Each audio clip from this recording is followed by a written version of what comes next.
নবীর দরবারে একজন সাহাবী আসলেন, তার নাম আবু যর গিফারি। গিফারি বংশের সন্তান ছিলেন তিনি। গিফারিরা ডাকাতি করত, মরুভূমির মানুষ ছিল তারা ডাকাতি করে সংসার চালাইতো, খুন খারাপি করত। বণিক দলেরা ব্যবসার মাল সামানা নিয়ে যাইতো, তারা ওই ডাকাতি করে রাহাজানি করে খুন করে নিয়ে চলে আসতো। মানুষ ধরে নিয়ে এসে বাজারে মানুষ বিক্রি করত। নারীদেরকে ধরে এনে তারা নিজেদের দাসী বানায় রাখত। বছরের পর বছর ধরে ধরে তাদেরকে ধর্ষণ করত। এই গিফারি বংশের মানুষগুলি, এই গিফারিরা যারা ডাকাতি করত, তিনি আসলেন আবু যর গিফারি। রাসূলের দরবারে এসে কালেমা পড়লেন।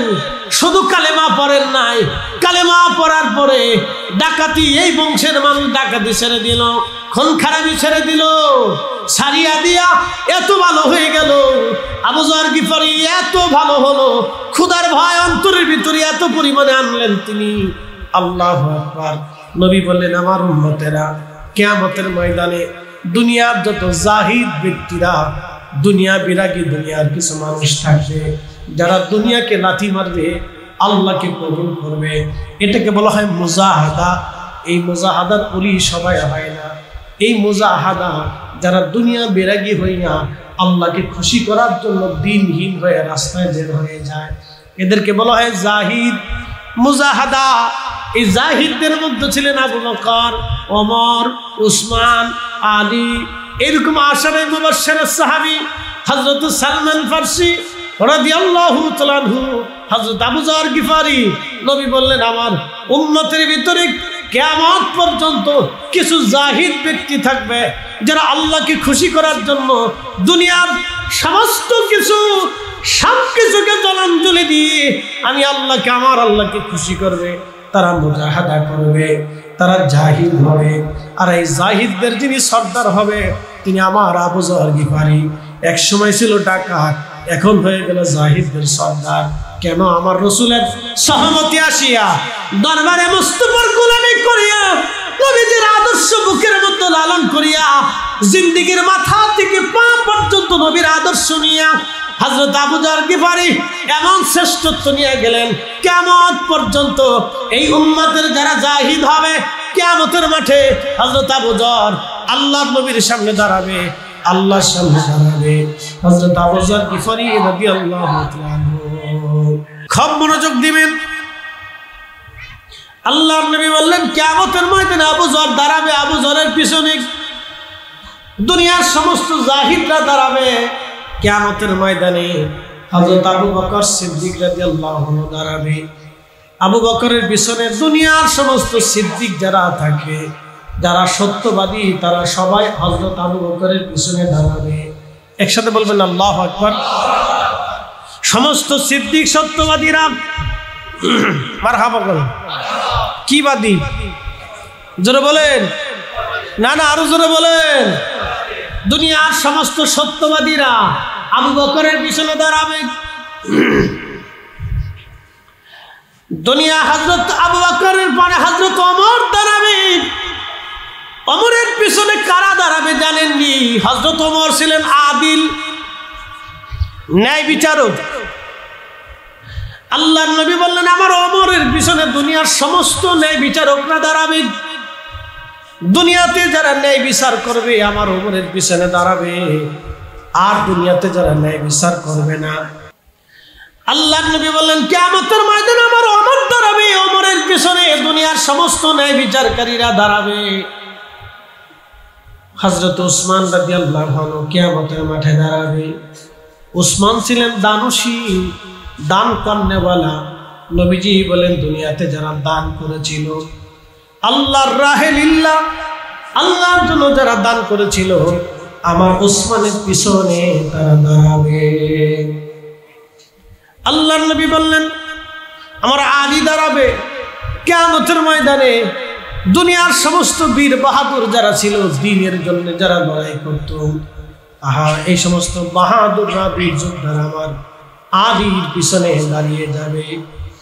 জিহাদের ময়দানে যারা শহীদ হয়েছিল, সমস্ত শহীদরা আমার চাচা হযরত হামজা রাদিয়াল্লাহু আনহুর পিছনে দাঁড়াবে। একসাথে বলবেন আল্লাহু আকবার। দুনিয়ার যত মুয়াজ্জিন সবাই আমার বেলালের পিছনে দাঁড়াবে। দুনিয়ার যত কারি সুন্দর করে কোরআন তেলাওয়াত করত, তারা আমার উবাই ইবনে কাব রাদিয়াল্লাহু আনহুর পিছনে দাঁড়াবে। দুনিয়ার সমস্ত কারীরা আমার উবাই ইবনে কাবের পিছনে দাঁড়াবে। এইভাবে নবীজি বললেন। এক একজন সাহাবীর বৈশিষ্ট্য নবীজি বললেন, এক একজন সাহাবীর এক একটা বৈশিষ্ট্য ছিল। এইভাবে নবী বললেন, এইভাবে তারা আমার উম্মতরা তাদের পিছনে দাঁড়িয়ে যাবে। আপনি বুঝেন তো, এক সময় যারা ডাকাতি করত, খুন খারাপি করত, রাহাজানি করত, তারা রাসূল কারীমের সোহবতে বৈশা দুনিয়ার শ্রেষ্ঠ মানুষে রূপান্তরিত হয়ে গেল। একসাথে বলবেন আল্লাহু আকবার। না আরো জোরে জোরে জোরে জোরে। আমি আপনাকে আরেকটু বোঝাই, পারিবারিক শিক্ষা নিয়ে বোঝাই। আমাদের দেশের পারিবারিক শিক্ষাটা বড় দুর্বল হয়ে গেছে। পারিবারিক শিক্ষা, আবার শোনেন, আমার দেশের পারিবারিক শিক্ষা বড় দুর্বল হয়ে গেছে। আমাদের দেশের পারিবারিক শিক্ষা এক প্রকারের ভেঙে গেছে। পারিবারিক একটা শিক্ষা আছে, বলে হুজুর পারিবারিক শিক্ষা কি?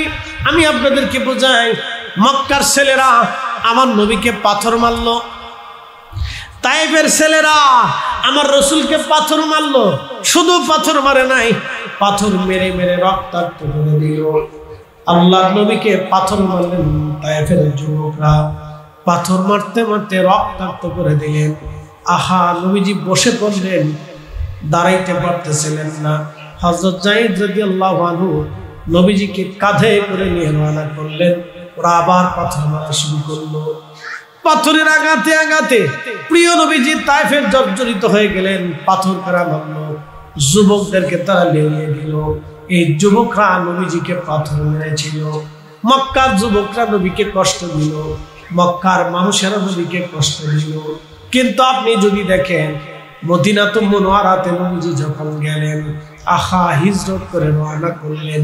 হযরত আবু বকর, হযরত রাসূল কারীম সাল্লাল্লাহু আলাইহি ওয়াসাল্লাম দুইজনে হাঁটতে হাঁটতে মদিনাতুল মুনাওয়ারা গেলেন। মদিনা যাওয়ার পরে মদিনায় নবী আসবে কথা শুনিয়া মদিনার হাজার হাজার মানুষ মদিনার ভূকণ্ঠে মক্কা থেকে মদিনার রাস্তার পাশে তারা দাঁড়িয়ে থাকে। প্রত্যেক দিন তারা দাঁড়িয়ে থাকে, নবী কবে আসবে, অপেক্ষায় আছে নবী কবে আসবে। মদিনার ছোট ছোট বাচ্চারা অপেক্ষায় আছে, রাসূল কবে আসবে, নবী কবে আসবে। মদিনার ছোট ছোট বাচ্চারা দাঁড়ানো, রাসূল কবে আসবে। একদিন দেখা গেল একজন উটের পিঠে আর একজন উটের রশি ধরে হেঁটে হেঁটে আসতেছে। ঘোষণা আসলো, নবী এসেছে, নবী মদিনাতে আসতেছে। মদিনার ছোট ছোট বাচ্চারা, আপনি একটু চিন্তা করেন, আমাদের মতো এত বিদ্যালয় ছিল না, আমাদের মতো এত লেখাপড়া ছিল না, আমাদের এত বড় মিডিয়া ছিল না, এত কিছু ছিল না। 1450 বছর আগের মদিনার বাচ্চারা খেজুর গাছের ডাল হাতে নিয়ে তারা আল্লাহ রসুলের অপেক্ষায় দাঁড়ানো আছে।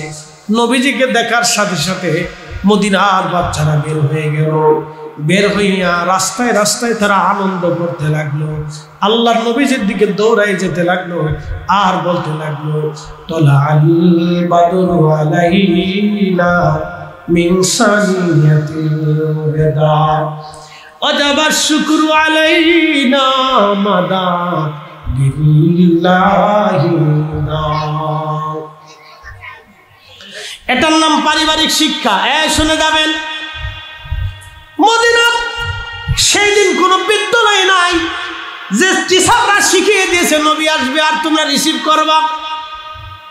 তাহলে মদিনার বাচ্চাদেরকে কে শিখাইলো? নিশ্চয় মদিনার মায়েরা শিখাই দিল। কি কথা কর না, কে শিখাইলো এই মদিনার বাচ্চাদেরকে? নবী আসবে আর তোমরা রিসিভ করবা, নবীর সাথে তোমরা গান গাবা, তোমরা রাসূলকে রিসিভ করবা, তোমরা আনন্দ করবা। ওই মদিনার বাচ্চাদেরকে কে শিখাইলো? বুঝার আর বাকি নাই, ওই বাচ্চাদের মা শিখাইলো। কি কথা কর না, ওই বাচ্চাদের মা শিখাইলো, তার মা শিখিয়ে দিয়েছে। রসুল আসবে, তোমরা আনন্দ করবা, গান গাবা। তালাল বাদরু আলাইনা মিন সানিয়াতিল বেদা ওয়াজাবা শুকরু আলাইনা মাদা লিল্লাহিনা। এটার নাম পারিবারিক শিক্ষা।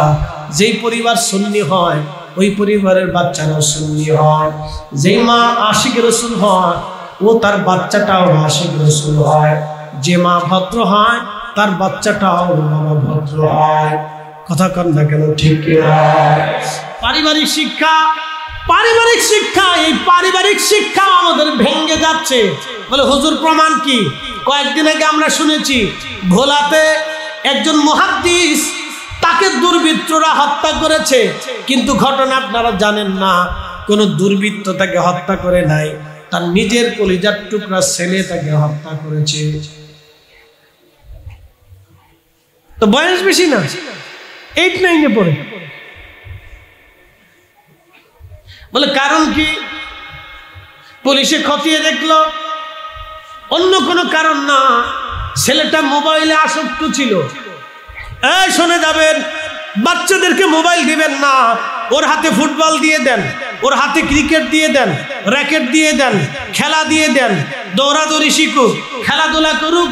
মোবাইল বাচ্চার হাতে দিবেন না, ছেলে মেয়ের হাতে মোবাইল দিবেন না। ওরা পরিণত বয়স না হওয়া পর্যন্ত মোবাইল দিবেন না। যদি দেন তাহলে শেষ। রহমতের নবীর শেষ সুন্নতের আদর্শের কথা যদি আমি আপনাদেরকে বলি, রাতের পর রাত চলে যাবে, দিনের পর দিন চলে যাবে। আল্লাহর নবীর জিন্দেগির বয়ান লেখে পৃথিবীর কোনো লেখক কিতাব শেষ করতে পারে নাই, পৃথিবীর কোনো গায়ক গান গেয়েও শেষ করতে পারে নাই, পৃথিবীর কোনো কবি কবিতা লেখেও শেষ করতে পারে নাই, পৃথিবীর কোনো সাহিত্যিক সাহিত্য লেখেও শেষ করতে পারে নাই। এই জন্য দুনিয়ার বড় বড় বিদ্বান প্রিয় নবীদের আদর্শের দিকে তাকিয়ে বললেন তিনি গ্রেট, তিনি মহান। একসাথে বলবেন আল্লাহু আকবার। পৃথিবীর বড় বিদ্বানরা বলেন তিনি গ্রেট, তিনি মহান। তিনার মতো আদর্শ দুনিয়াতে আর কারো নাই। অল্প সময়ে তাম পৃথিবীতে তিনি আদর্শ ছড়িয়ে দিয়েছেন। তিনি অবুঝ জাতিকে বুঝ দিয়েছেন, পথহারা মানুষকে রাস্তা দেখিয়েছেন। বুঝতে পারতেছেন, সেই দিনের একটা কন্যা সন্তানকে জীবন্ত কবর দিত। আহা, নবীজির দরবারে বসে একজন সাহাবী, তার নাম দাহিয়াতুল কালবি, বসে বসে কান্না করে। আল্লাহর নবী বলেন, দাহিয়া তুমি কাঁদো কেন? দাহিয়া বলে, হুজুর আমি তো কালেমা পড়ছি, কিন্তু জাহিলিয়াতের জমানায় আমি যখন অন্ধকারে নিমজ্জিত ছিলাম, আমি অনেক বড় একটা অপরাধ করেছিলাম। আমি কাঁদি, সেই দিন কি সেই অপরাধ কি আল্লাহ আমাকে মাফ করছেন? দেখেন কত কঠিন হৃদয়ের মানুষগুলি আমার রসুলের সহবতে যাইয়া দিলগুলি মোমের মতো নরম হয়ে গেল। এই জন্য আউলিয়া কেরামের সহবতে আল্লাহ কেন যেতে বলেছে? সহবতের শিক্ষা হলো বড় শিক্ষা। সহবত ছাড়া মানুষ মানুষ হতে পারে না, সহবত ছাড়া মানুষ মানুষ হতে পারে না। দাহিয়াতুল কালবি কেঁদে কেঁদে বলে, হুজুর জাহিলিয়াতের জামানায় আমি অনেক বড় অপরাধ করেছিলাম। বলে, কি অপরাধ করছো তুমি বলো? ইয়া রাসূলুল্লাহ, আমার স্ত্রী গর্ভধারী ছিল, অন্তঃসত্ত্বা ছিল। বিবিকে বললাম, বিবি রে তুমি তো অন্তঃসত্ত্বা হয়েছ, ব্যবসা করার জন্য আমি বহু দূরে চলে যাচ্ছি, আস্তে আস্তে হয়তো বহুদিন হবে, বহু বছরও পার হয়ে যেতে পারে। বিবি আমার এই অনাগত সন্তান দুনিয়ার ভিতরে তোমার কাছে রেখে গেলাম। যদি ছেলে হয় তাকে জীবিত রাখবা, আর মেয়ে হইলে মেরে ফেলবা, কারণ আমি আমার ঘরে কোনো মেয়ের জন্ম দেখতে চাই না। চিন্তা করেন তো, সমাজ কত অন্ধকারে নিমজ্জিত ছিল যে একটা বাবা বলতেছে মেয়ে হইলে আর রাখবো না, শেষ করে দিল। বিবি রে, আমার মেয়েটাকে তুমি শেষ করে দিবা, আমি কোনো মেয়ের চেহারা দেখতে চাই না। দাহিয়া বললেন, আমি চলে গেলাম, ব্যবসার উদ্দেশ্যে বের হয়ে গেলাম। ইয়া রাসূলুল্লাহ, বহু বছর পরে বাড়ি আসছি। বাড়ি আসার পরে দেখলাম আমার স্ত্রীর সাথে আমার একটা মেয়ে, খুব সুন্দর, খুব চমৎকার। মেয়েটা দৌড়ায় দৌড়ায় আসে। আমি ডাক দিলাম, বিবি এই বাচ্চা কার? বলতেছে, স্বামী যে বাচ্চাটা আপনি রেখে গিয়েছিলেন আমার পেটে, অন্তঃসত্ত্বা আপনি দিয়েছিলেন, সেই সন্তানটা আজ আমার এই মেয়েটাই হয়েছে। আমি বললাম, বিবি ছেলে না রেখে দেওয়ার কথা, মেয়ে হলে মেরে ফেলার কথা। তখন আমার স্ত্রী বললেন, স্বামী আমার ক্ষমা করবেন, আমি তো মা হয়ে নিজের কন্যা সন্তানকে জীবন্ত কবর দিতে পারি নাই। স্বামী আমার এই মেয়েটাকে আপনি ভিক্ষা দিয়ে দেন, আপনি জানে পারবেন না, আমাকে ভিক্ষা দিয়ে দেন। দাহিয়াতুল কালবি বললেন, আমি তখন আর স্ত্রীকে কিছু বললাম না, কিন্তু মনে মনে নিয়ত করে রাখলাম ওকে বাঁচতে দেব না। দাহিয়াতুল কালবি বলতেছে, মনে মনে নিয়ত করলাম ওকে আর বাঁচতে দেব না, আমি ওকে মেরে ফেলে দেব। সময় আর দিন অপেক্ষা করতে লাগলাম, কখন মারবো আমি। ইয়া রাসূলুল্লাহ, একদিন আমার স্ত্রীকে বললাম, বিবি রে তুমি আমার মেয়েটাকে আমার কাছে দাও, আমি তাকে মেলার ভিতর থেকে কাপড় চোপড় খেলনাপাতি কিনে নিয়ে আসি। অনেকদিন আমি আমার মেয়েটাকে নিয়ে ঘুরছি ফিরছি, খাইছি। আমার স্ত্রী আমার উপর বিশ্বাস করে ফেললেন। ইয়া রাসূলুল্লাহ, আমি আমার মেয়েটাকে কোলে করে কাঁধে করে নিয়ে রওনা হলাম। একটা সাথে করে কোদাল নিলাম, মরুভূমির মধ্যে হাঁটা ধরলাম। যেতে যেতে যেতে যেতে গভীর মরুভূমির মধ্যে চলে গেলাম। ডানে বামে সামনে পিছনে কোনো মানুষ দেখলাম না। হুজুর, আমি গর্ত খনন করতে লাগলাম, আমার ছোট্ট মেয়েটা আমার সাথে গর্ত করতে লাগলো। আমার মেয়েটা মাটি করে মাঝে মধ্যে ডাক দে, আব্বু মাটি কেন খনন করো? আমি বলতে লাগলাম, মেয়েরে কিছু সময় পরে বুঝতে পারবা আমি কেন মাটি খনন করি। ইয়া রাসূলুল্লাহ, আমার জুব্বার সাথে যে ধুলাবালিগুলি এসে এসে লাগতেছিল, আমার ছোট্ট মেয়েটা কচি হাত দিয়ে এসে ধুলাবালিগুলি পরিষ্কার করতেছিল। হুজুর, মাটি খনন করার পরে বিশ্রামের জন্য বসলাম। আমার মেয়েটা আমার কোলের মধ্যে এসে আমার দাড়ির মধ্যে ধুলাবালি লাগা, আমার মাথার মধ্যে চুলের মধ্যে যে ধুলাবালি লেগেছিল, তার ছোট্ট হাত দিয়ে ধুলাবালিগুলি পরিষ্কার করে দিতেছিল। ইয়া রাসূলুল্লাহ, আমার তখনও মায়া লাগে নাই, আমার তখনও দয়া হয় নাই। নবীজি, আমার তখনও দয়া হয় নাই হুজুর। তখনও মেয়েটা ডাক দেব, আব্বু মাটি কেন খনন করো তুমি? তখনও মেয়েটা জানে না কিছু সময় পরে তার করুণ পরিণতি হবে। ইয়া রাসূলুল্লাহ, আমার ছোট্ট মেয়েটাকে বললাম, মেয়েরে কিছু সময় পরে তুমি বুঝতে পারবা কেন তুমি মাটি খনন করতেছি। হুজুর, কবর খনন করা হয়ে গেল, গর্ত খনন করা হয়ে গেল। গর্ত খনন করা হয়ে যাওয়ার পরে আমি ধাক্কা দিয়ে মেয়েটাকে গর্তের মধ্যে ফেলে দিলাম। তখন মেয়েটা বুঝতে পারছে আমি তাকে মেরে ফেলে দিব। তখন মেয়েটা বারবার কান্না করে বলে, আব্বু আমাকে জান ভিক্ষা দিয়ে দাও, বাবা গো তুমি আমাকে মেরো না। করুণ সুরে মেয়েটা কান্না করতেছিল। নবীজি, তখন আমি দাহিয়ার অন্তরে দয়া লাগে নাই, মায়া লাগে নাই হুজুর, তখনও দয়া হয় নাই, মায়া হয় নাই, আমার অন্তরে তখনও দয়া লাগে নাই। ইয়া রাসূলুল্লাহ, আমার আল্লাহ কি আমাকে মাফ করবেনি? আমার ক্ষমা হবেনি? এত বড় অপরাধ আমি করেছিলাম। ইয়া রাসূলুল্লাহ, দাহিয়া কাঁদে, প্রিয় নবীজির চক্ষু মোবারক দিয়ে পানি পড়তে লাগলো। পানি পড়ে পড়ে দাড়ি মোবারক ভিজে গেল। আল্লাহর নবী বলেন, দাহিয়া তারপরে কি বলো? বলে, ইয়া রাসূলুল্লাহ, আমি আমার হাতের কোদাল দিয়ে মাটিগুলি ভরতে লাগলাম, গর্তের ভিতরে ঢেলে ঢেলে দিতে লাগলাম। মেয়েটা করুণ সুরে কান্না করতে লাগলো। হুজুর, আমার তখনও মায়া লাগে নাই। হুজুর, একেবারে জীবন্ত একটা কন্যা সন্তান, আমার কলিজার টুকরা মেয়েটাকে কবরের ভিতরে আমি জীবন্ত কবর দিয়ে চলে আসলাম। ইয়া রাসূলুল্লাহ, আমার তখনও মায়া লাগে নাই। হুজুর, এত বড় কঠিন অপরাধ আমার মালিক কি আমাকে মাফ করবেনি? ইয়া রাসূলুল্লাহ, অন্ধকার জীবনে আমি এত বড় অন্যায় করেছিলাম। নবীজি ক্ষমা হবে নি ইয়া রাসূলুল্লাহ।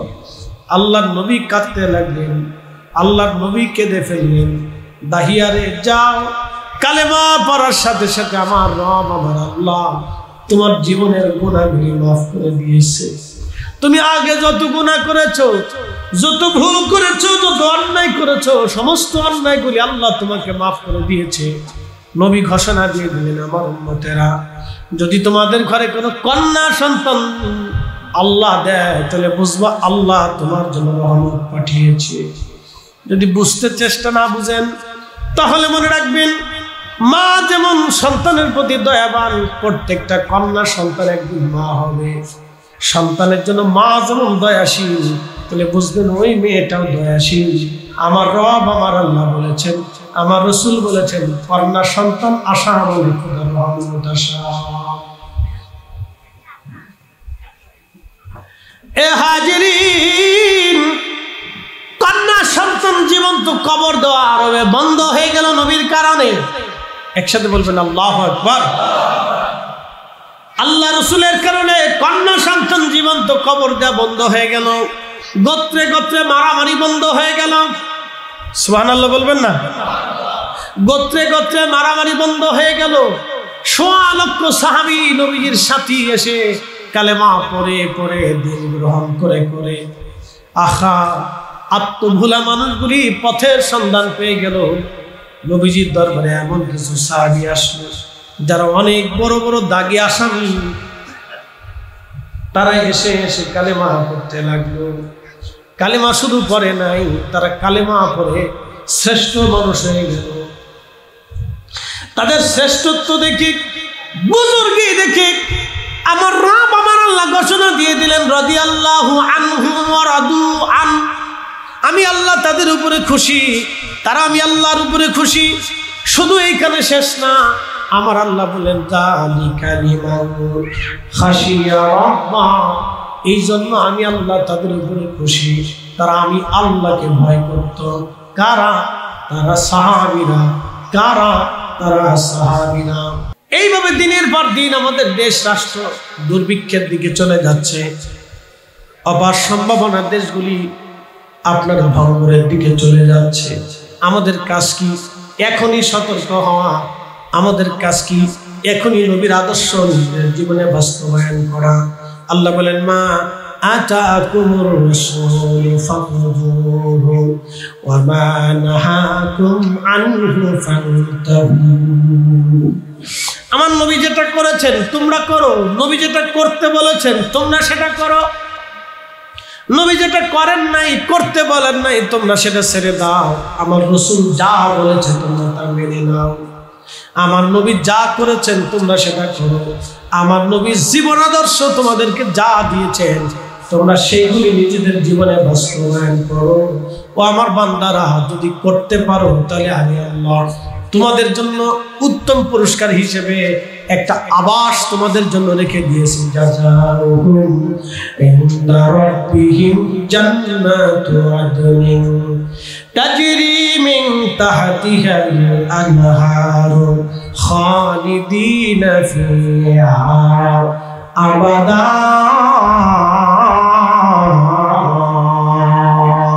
একবার জোরে বলা যাবে কি?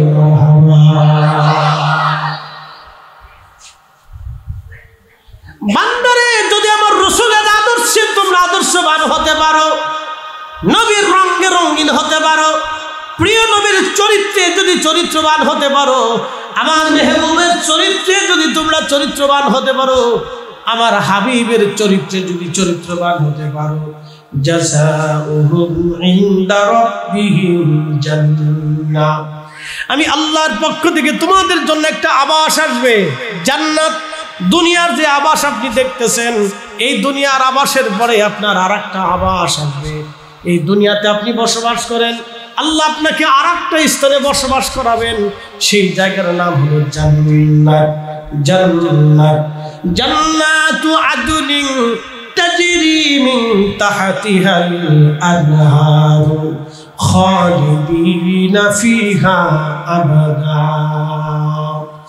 আল্লাহ বললেন, সেই জান্নাতের নিচ দিয়ে নহর প্রবাহিত হবে, মধুর নহর, দুধের নহর, শরবতের নহর, পানির নহর, স্বচ্ছ পানি হবে, যা চোখ কোনোদিন দেখে নাই, হৃদয় কখনো কল্পনাও করে নাই। যা চোখ কোনোদিন দেখে নাই, হৃদয় কখনো কল্পনা করে নাই।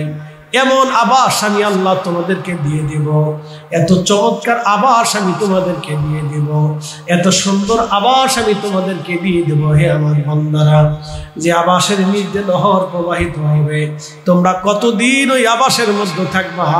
দুনিয়াতে তো হায়াত শেষ হয়ে গেলে 1 সেকেন্ড থাকা যাবে না, 1 মুহূর্ত থাকা যাবে না।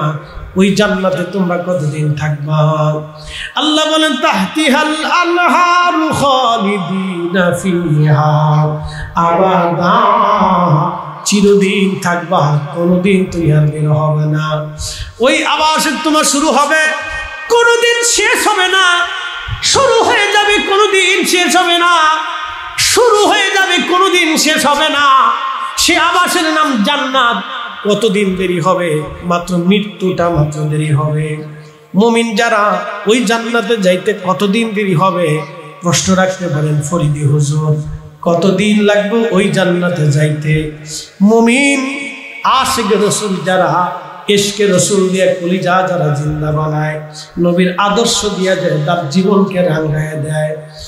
আল্লাহ রাব্বুল আলামিন বললেন, হে আমার বান্দা, ওই জান্নাতে যাইতে তোমার কতদিন? শুধু মৃত্যু গ্রহণ করতে যত সময় লাগবে, ওই জান্নাতে যাইতে তত সময় লাগবে। শুধু মৃত্যু হওয়া দেরি হবে, জান্নাতে যাইতে দেরি হবে না। একবার জোরে বলা যাবে কি মারহাবা? আল্লাহ জানালেন, হাবিব উম্মতকে জানান, কুল বলে দেন, ইন কুনতুম তুহিব্বুনাল্লাহ, কেউ যদি আমি আল্লাহকে ভালোবাসতে চায়, একসাথে বলবেন আল্লাহু আকবার। কেউ যদি আমি আল্লাহকে ভালোবাসতেই চায়, ফাত্তাবিউনি ফাত্তাবিউনি ফাত্তাবিউনি, তার পোশাক, তার জিন্দেগি, তার খাওয়া দাওয়া, তার ব্যবসা বাণিজ্য, উঠা বসা, সমাজ সমাজ, দুনিয়াদারি, জিন্দেগি, হায়াত মউত, বিয়ে শাদী, বাচ্চা কাচ্চা, তার জীবনে, জানে, মালে, দৌলতে, ইজ্জতে, চলাফেরাতে, চাহনিতে, তার জিন্দেগির শুরু থেকে মৃত্যু পর্যন্ত যেন সে আপনি নবীকে সব দিয়ে দেয়, আপনার ইত্তেবা দিয়ে যেন তার জিন্দেগির সব কিছু রাঙিয়ে দেয়, আপনি নবীর ভালোবাসা দিয়ে তার কলিজা যেন ভরিয়া দেয়। নবীজি যদি দিতে পারে আপনাকে সব, হাবিব যদি সব কিছু আপনি নবীকে দিতে পারে, যদি আমার বান্দা সব কিছু আপনি নবীকে দিতে পারে, হাবিব ওই উম্মতকে জানায় দেন, ইউহিব্বুকুমুল্লাহ, আমি আল্লাহ তাকে ভালোবাসবো, আমি আল্লাহ তাকে ভালোবাসবো, আমি আল্লাহ তাকে ভালোবাসবো। ওয়া ইয়াগফির লাকুম যুনুবাকুম আল্লাহু গফুরুর রহিম। শুধু ভালোই বাসবো শেষ না, তার জীবনের সমস্ত গুনাহগুলিকে মাফ করে দিয়ে আমি আল্লাহ থেকে নিষ্পাপ বানিয়ে দিব, একেবারে নিষ্পাপ বানিয়ে দিব। ভূমিষ্ঠ সন্তান মায়ের পেট থেকে যেইভাবে দুনিয়াতে আসে, যেমন কোনো গুনাহ থাকে না, আমি আল্লাহ তাকে ওইভাবে মাসুম বানাই দিব। মরতে দেরি হবে, জান্নাতে যাইতে দেরি হবে না। মরতে দেরি হবে, কবরে দিতে দেরি হবে, আল্লাহর হাবিবের সাথে দেখা হতে দেরি হবে না। একবার জোরে বলা যাবে কি মারহাবা? এই জন্য নবীর আদর্শে নিজের জীবনকে রাঙিয়ে দেন, রসুলের আদর্শে নিজের জিন্দেগিকে রাঙিয়ে দেন, জিন্দেগিকে রাঙিয়ে দেন। খুব মনোযোগ দিয়ে শুনবেন। আমার দেশে আজ মানুষের কোনো নিরাপত্তা নাই, বন্ধুত্ব নাই, এমন এক গ্রহের মধ্যে আমরা এখন আর বাস করি। যদি শহরে বসবাস করে যদি ভিন্ন হয়ে গেল, একটা বিল্ডিং এ 9 তলা 10 তলা, এই তালার মধ্যে 4টি করে ফ্ল্যাট থাকে। যদি 9 তলা হয়, 4 নং 32টা ফ্যামিলি একটা বিল্ডিং এর মধ্যে থাকে। কেউ কারোর সাথে পরিচয় নাই, কেউ কারোর সাথে সম্পর্ক নাই, কেউ কারোর সাথে উঠা বসা নাই। ঢাকা শহরে দেখলেন চান্দা নিতে যাইয়া পাথর মেরে মেরে নির্মমভাবে হত্যা করা হলো। বিভিন্ন শহরে বিভিন্ন এলাকায় ডাকাতেরা সন্ত্রাসীরা মানুষদেরকে নির্মমভাবে হত্যা করে, কেউ ধরে না, কেউ ফিরায় না, কেউ দেখে না, কেউ সাহায্য করে না। এই অবস্থা কেন হলো?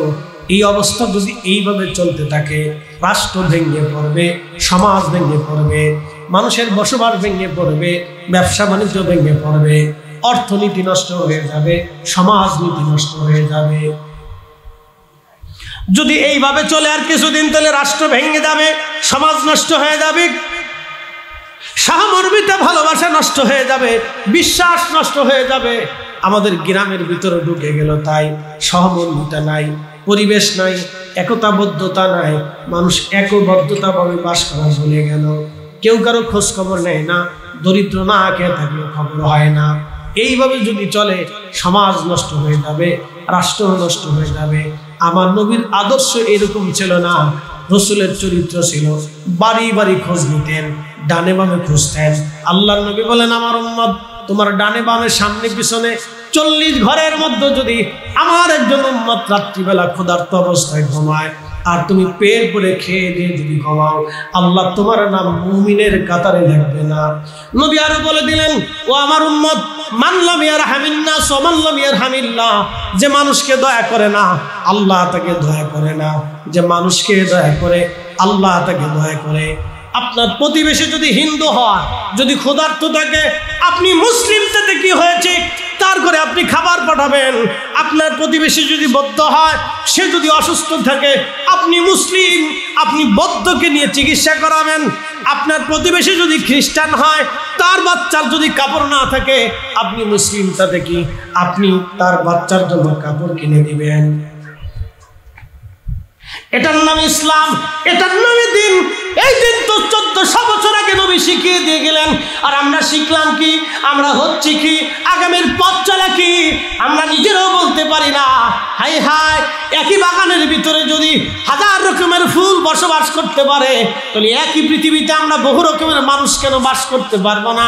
একই জঙ্গলে যদি বিভিন্ন প্রজাতির বন্য প্রাণীরা বাস করতে পারে, তাহলে একই পৃথিবীতে আমরা মানুষ হয়ে কেন হিন্দু, বৌদ্ধ, খ্রিস্টান, বৌদ্ধ, মুসলমান মিলেমিশে থাকতে পারবো না?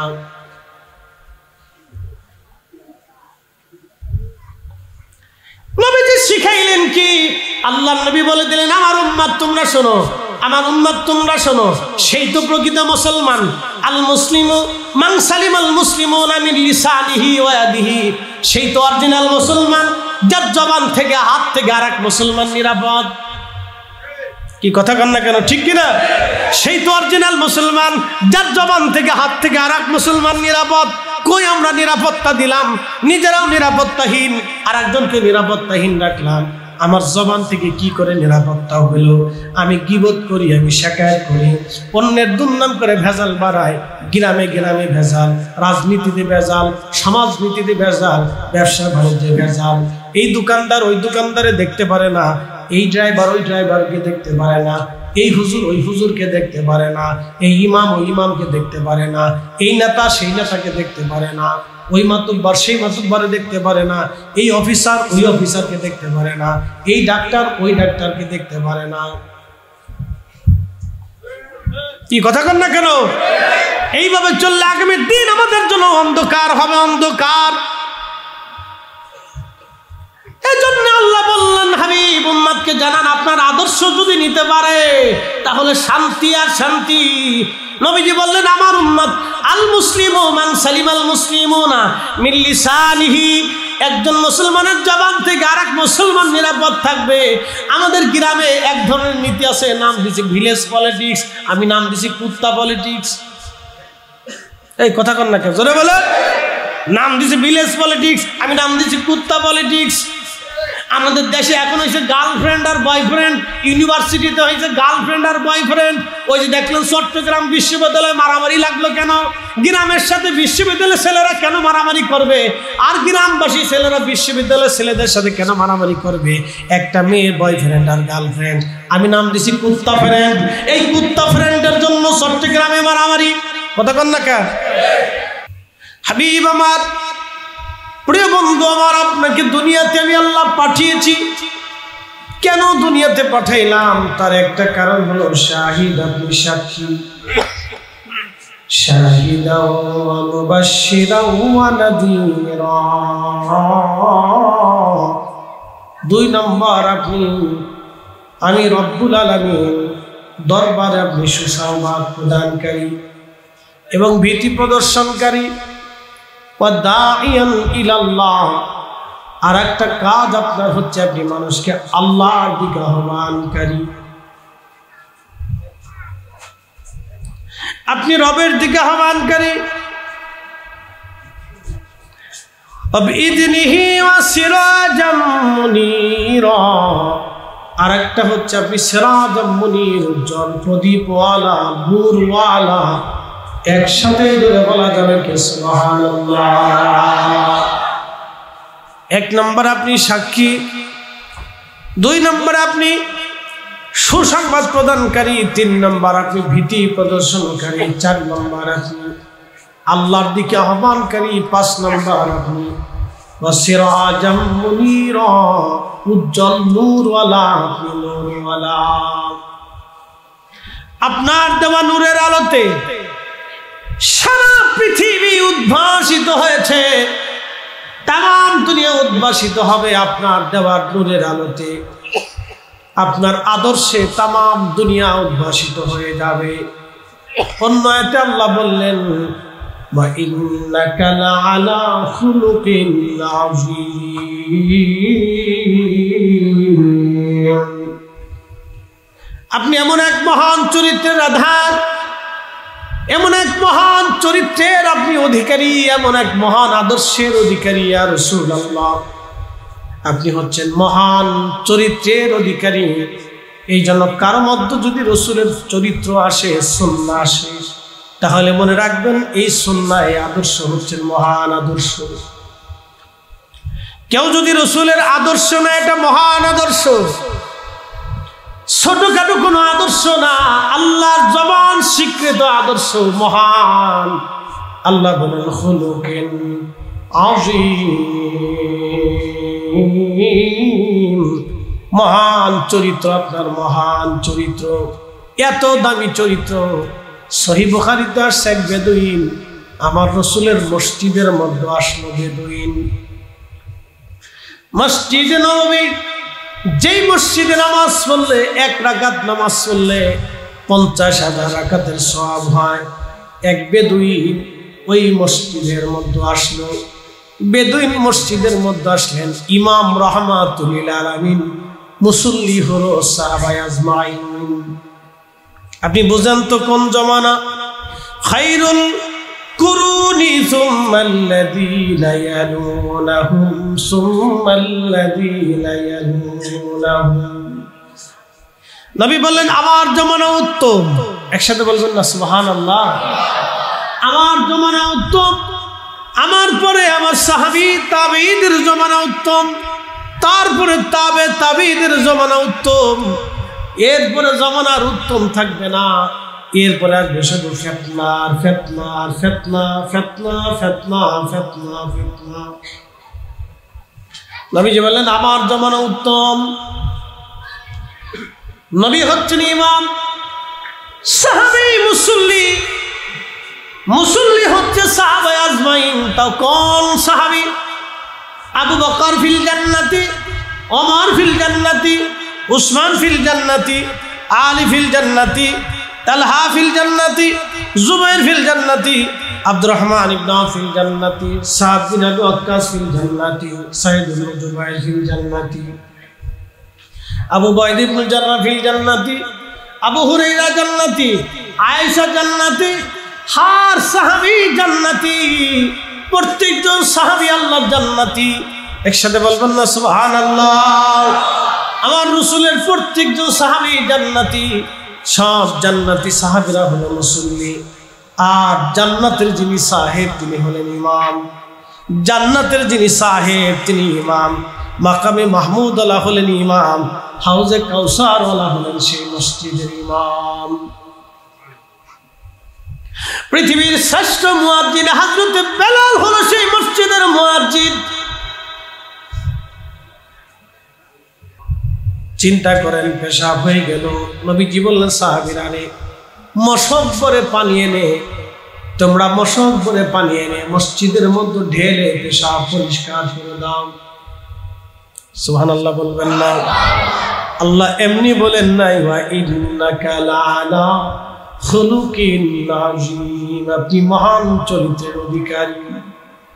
রাগ করলেন না নবী, বেজার হলেন না, তাকে মারলেন না, ধরলেন না, পিটাইলেন না। অথচ যার হাতে সুপ্রিম পাওয়ার, সাহেবে শরীয়ত, মালিকের শরীয়ত, যার কথায় শরীয়ত প্রণয়ন হয়, যার ইচ্ছাতে কিবলা পরিবর্তন হয়ে যায়, একসাথে বলবেন আল্লাহু আকবার। যার ইচ্ছাতে কিবলা পরিবর্তন হয়ে যায়, যার ইচ্ছাতে জায়গা আল্লাহ হারাম ঘোষণা করে দেয়। মদিনা হারাম ছিল না, হারাম ছিল মক্কা। নবী বললেন আল্লাহ আমার মদিনাকে আমি হারাম ঘোষণা দিলাম। সুবহানাল্লাহ বলবেন না? আমার মদিনাকে আমি হারাম ঘোষণা দিলাম, এই জন্য হারাম আইন, দুই হারাম। মক্কাকে আল্লাহ হারাম ঘোষণা করেছেন, মদিনাকে আমার নবী হারাম ঘোষণা করেছেন। যার ঘোষণায় জায়গা আল্লাহ হারাম করে দেয়, শরীয়ত প্রতিষ্ঠিত হয়, তিনি সাহেবের শরীয়ত, রহমতের নবীজি। তখন মদিনার তিনি সুপ্রিম পাওয়ার, মদিনার তিনি শাসক।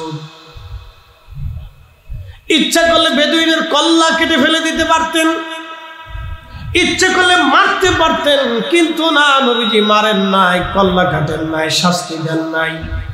আল্লাহর নবী বলেন সাহাবীরা রে, তোমরা মসজিদের মধ্যে পানি ঢেলে পরিষ্কার করে দাও। এরপরে নবীজি বলেন বেদুইন, এটা মুসলমানদের পবিত্র জায়গা, এখানে সালাত হয়, কোরআন তেলাওয়াত হয়, তুমি আর কখনো এইখানে পেশাব করবে না। এটা পেশাব করার জায়গা না, এটা পবিত্রতম জায়গা। একসাথে জোরে বলা যাবে কি মারহাবা। তিনি আমাদের নবী রাহমাতুল লিল আলামিন। আল্লাহ তার প্রশংসা করেছেন, আল্লাহ তার চরিত্রের প্রশংসা করেছেন, তার আদর্শের প্রশংসা আল্লাহ নিজে করেছেন।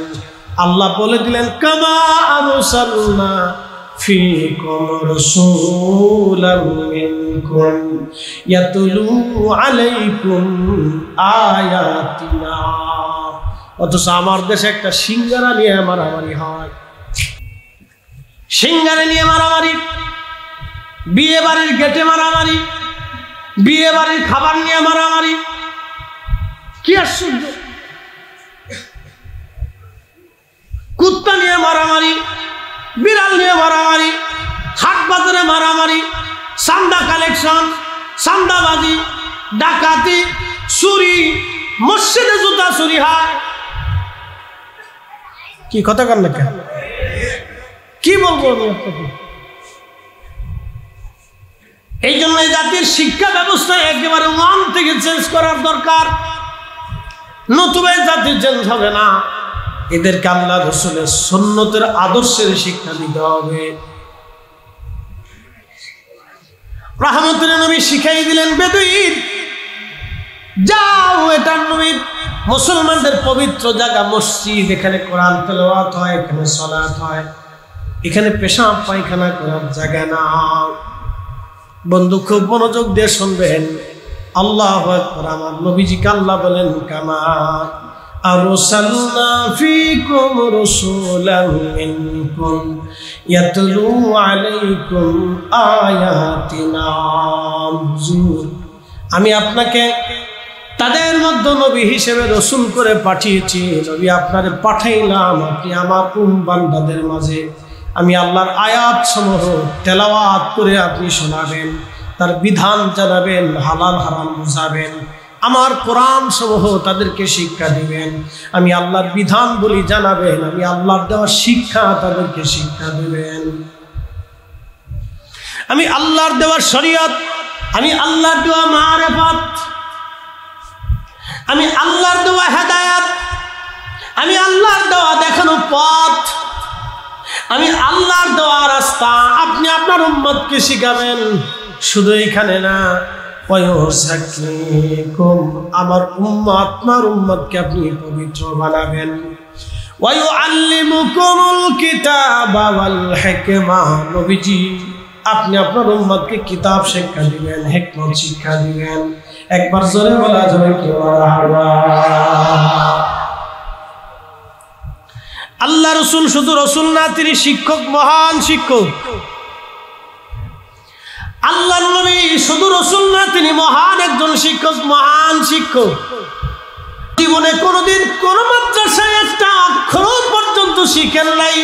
তিনি এমন এক মাদ্রাসা শিখেছেন যে মাদ্রাসার প্রতিষ্ঠাতাও আমার আল্লাহ, ওই মাদ্রাসার প্রিন্সিপাল আমার আল্লাহ, মাদ্রাসার শিক্ষক একজন, ছাত্র একজন, তিনি রাহমাতুল লিল আলামিন। একবার জোরে বলা যাবে কি মারহাবা। আউস এবং খাজরাজ গোত্রের যুদ্ধ শুরু হইল উটেরে পানি খাওয়া নিয়ে। আউস এবং খাজরাজ গোত্র, দুই গোত্রের ভিতরে কমের মধ্যে যুদ্ধ লাগলো উটেরে পানি খাওয়া নিয়ে। উঠে পানি খাওয়া নিয়ে দুই কওমের মধ্যে যুদ্ধ লেগে গেল, মারামারি।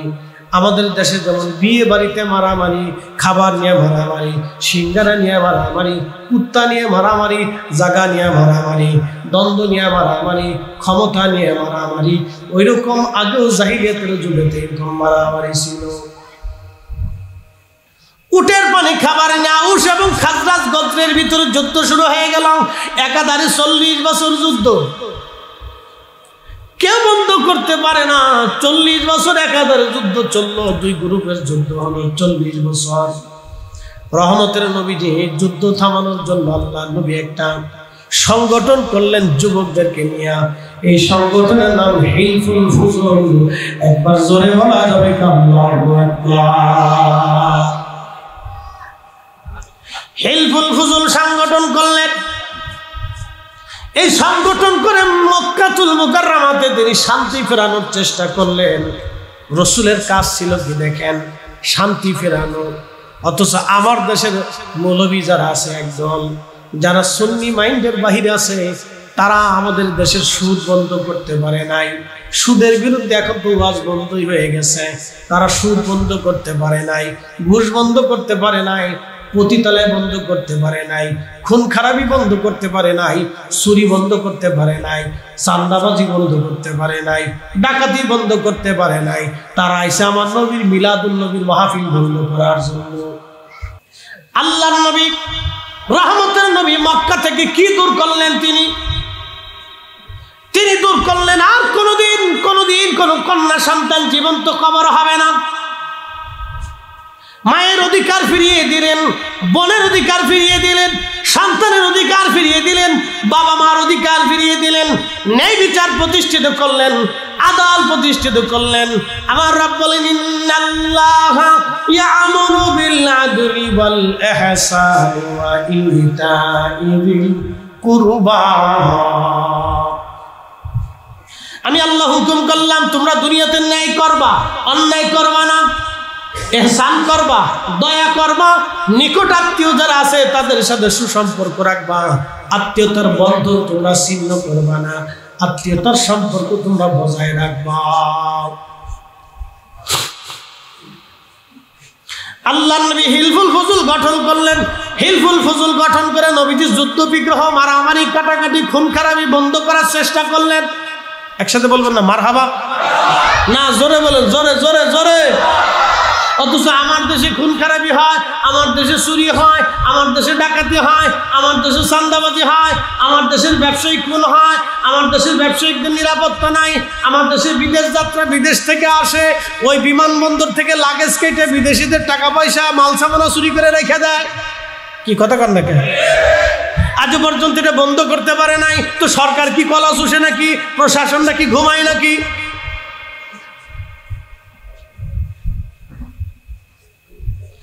আজও পর্যন্ত এদেশের আলেমদের উচিত ছিল এইগুলি বন্ধ করা, তা বন্ধ করতে পারে নাই। তিনি এসে মিলাদুন নবী বন্ধ করার জন্য।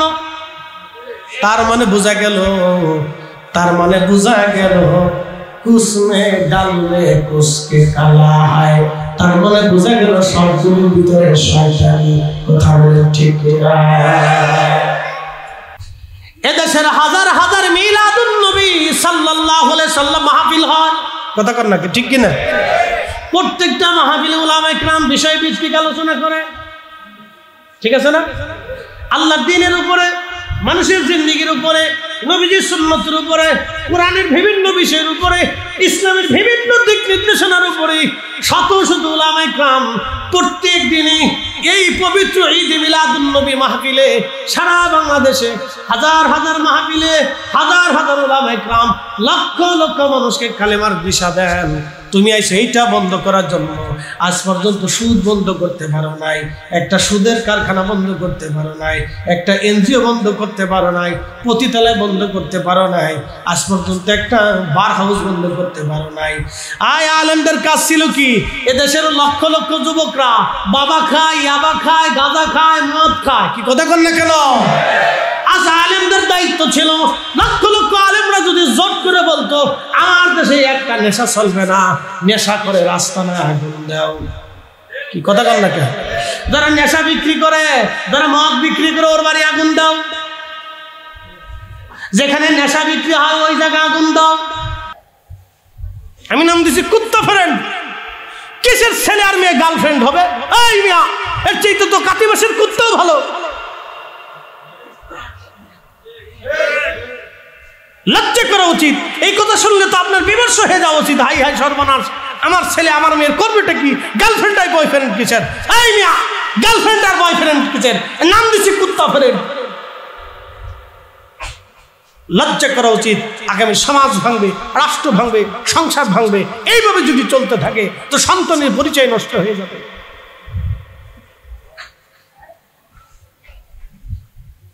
এখনই আমাদেরকে সচেতন হতে হবে। প্রিয় উপস্থিতি, যদি না হতে পারি তাহলে আগামী দিন অন্ধকার আসবে। সচেতন কিভাবে হব? রহমতের নবীর আদর্শের বিকল্প কোনো আদর্শ নাই। কথা কন না কেন? আছে না? না জোরে বলেন আছে? না না জোরে বলেন আছে? আমার রাসূলের আদর্শ ছাড়া আর বিকল্প কোনো আদর্শ নাই। মুক্তির একটাই রাস্তা, রহমতের নবীর আদর্শ। ওনার আদর্শ যদি নিজেদের জীবনে, পরিবারে, সমাজে বাস্তবায়ন করতে পারে তাহলে সুখ আর সুখ, শান্তি আর শান্তি, নতুবা আর কোনো মুক্তি নেই। এভাবেই পৃথিবী অন্ধকারে নিমজ্জিত হতে থাকে।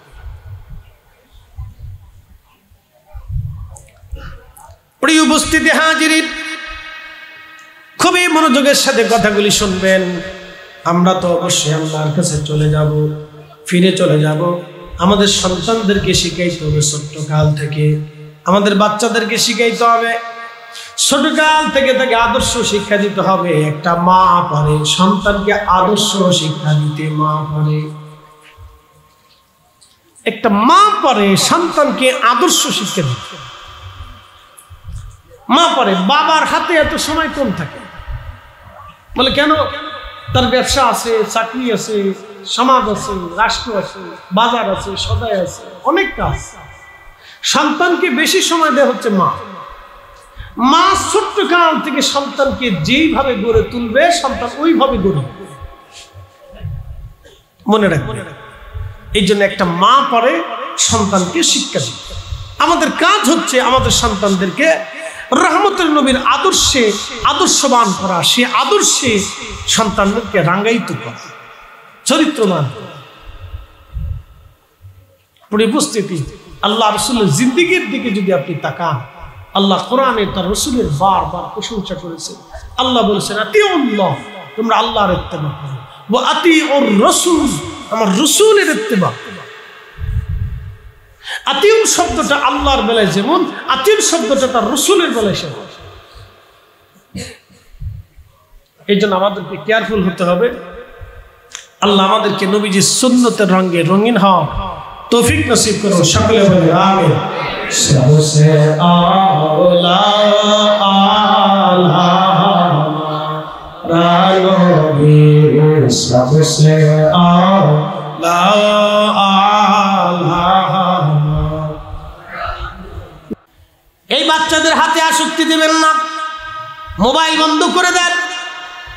অনেক বড় ক্ষতির কারণ আপনি নিজেও কল্পনা করতে পারবেন না। একবারে নেশার চাইতে মারাত্মক। এটা এক ধরনের নতুন নেশা এসে গেছে, মোবাইল আসক্তি। সামাজিক অবক্ষয় কঠিনভাবে আমাদেরকে ধেয়ে আসতেছে। আমাদের দেশে ডিভোর্সের সংখ্যা বেড়ে গেছে, পরকীয়ার সংখ্যা বেড়ে গেছে, প্রচুর পরিমাণে ডিভোর্স। বাংলাদেশের যত আদালত যাবেন শুধু ডিভোর্স আর ডিভোর্স। যা দেখবেন পুলিশে আদালতে মামলার শেষ নাই, শত শত মামলা, ডিভোর্সের মামলা, শুধু ডিভোর্স বাড়তেছে বলে কারণ কি? মোবাইল। মোবাইল এত পরিমাণে হয়েছে কল্পনার। এই জন্য যুব শ্রেণীদেরকে আমাদের এখনই সচেতন হতে হবে। কিভাবে? রাহমাতুল লিল আলামিনের আদর্শে আমাদেরকে রঙিন হতে হবে। তিনি যেইভাবে রাস্তা দেখিয়েছেন আমাদেরকে সেই রাস্তায় পরিচালিত হতে হবে। এর বাহিরে আপনি সুখ, শান্তি কোটি কোটি টাকা দিয়ে কিনে পাবেন না। কিছুদিন আগে কানাডার যিনি প্রধানমন্ত্রী 22 বছর পরে তার বিয়ের বিচ্ছেদ হয়েছে। আপনি ভাববেন একটা সংসার 22 বছর পরে বিচ্ছেদ হয়, কানাডার প্রধানমন্ত্রী। ক্ষমতার অভাব নাই, টাকার অভাব নাই, সম্পদের অভাব নাই, শিক্ষার অভাব নাই, কোনো কিছুর অভাব নাই, ভেঙে যাচ্ছে। ইউরোপে, আমেরিকাতে অর্থ আছে, বিত্ত আছে, কিছু কাজ ভালো আছে, আবার কিছু কাজ খুব মারাত্মক। তাদের দেশে বিয়ের বিচ্ছেদ বেশি, ডিভোর্সের সংখ্যা বেশি, প্রচুর পরিমাণে তাদের দেশের বিয়ে বিচ্ছেদ, ডিভোর্স বাড়ে।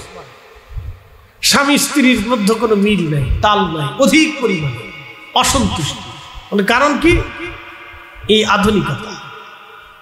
রাহমাতুল নবীর চাইতে আধুনিকতা পৃথিবীতে কেউ দেয়নি। যখন মানুষ ছিল নৃশংস তখন তিনি মানুষকে মানবতা শিখিয়েছেন। যখন মানুষ ছিল পথহারা তখন তিনি রাস্তা বাতলিয়ে দিয়েছেন। যখন মানুষ প্রকাশ্যে খুন করত তখন তিনি সেই মানুষকে ডেকে এনে ডাকাত অলি হয়ে গেছে। যখন প্রকাশ্যে নারীদেরকে জীবন্ত কবর দিত তখন তিনি নারীর অধিকার ফিরিয়ে দিলেন। নারীর সম্মান বলে কিছু ছিল না, কোনো মর্যাদা নারীর ছিল না। নারীকে নারী মনে করতো না, দাসী মনে করত। সে সময় তিনি নারীর সম্মান দিয়ে দিলেন। যেই কঠিন সময় একজন নারীর সাথে বহু মানুষে মিলন করত, ঠিক সেই সময় তিনি স্ত্রীর মর্যাদা ফিরিয়ে দিলেন। রাহমাতুল নবী বলে দিলেন, না, একমাত্র স্ত্রী হচ্ছে স্বামীর সম্পদ আর স্বামী হচ্ছে স্ত্রীর সম্পদ।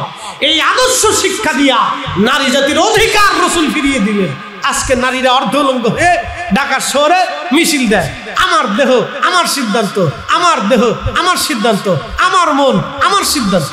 বলে আশ্চর্য কি? বলে সে জেনা করবে তার সিদ্ধান্ত। এই সরকার, এই উপদেষ্টা তিনি নারীদেরকে কি করলেন? পতিতাদেরকে তিনি শ্রমজীবী বানাই দিলেন। বলে তাদেরও শ্রমিক, তারাও শ্রমিক। তার মানে আগামী ভবিষ্যতে আমাদের মেয়েরা যদি কলগাল হয়, যদি জেনা করে, যদি আমার মেয়েরা পতিতা বৃত্তি করে, তা আপনি কিছু বলতে পারবেন না। বলে কাজ কি? সে শ্রমিকের কাজ করতেছে।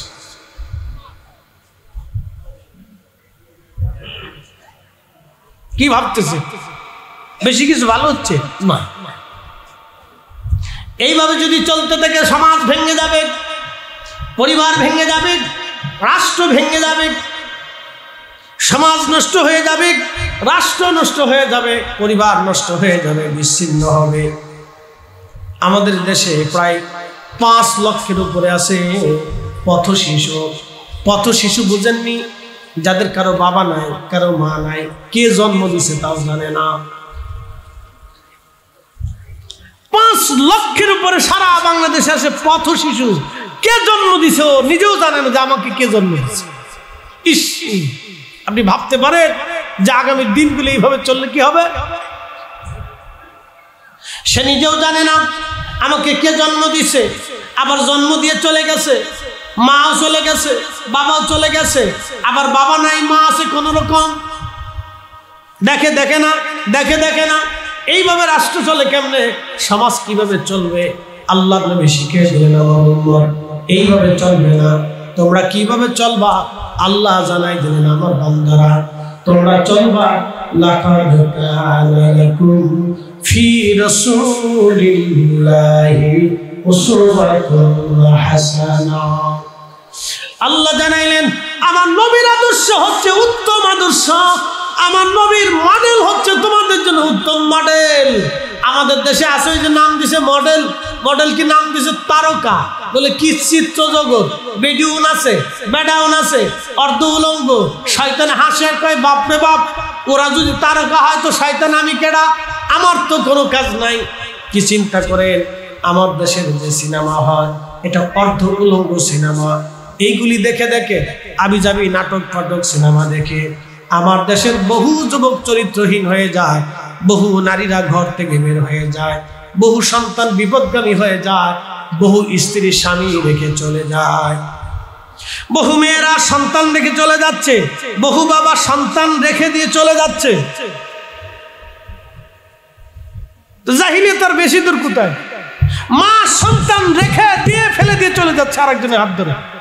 বহু ছেলে সন্তান সন্ততি ফেলে দিয়ে আর এক বউ নিয়ে চলে যাচ্ছে।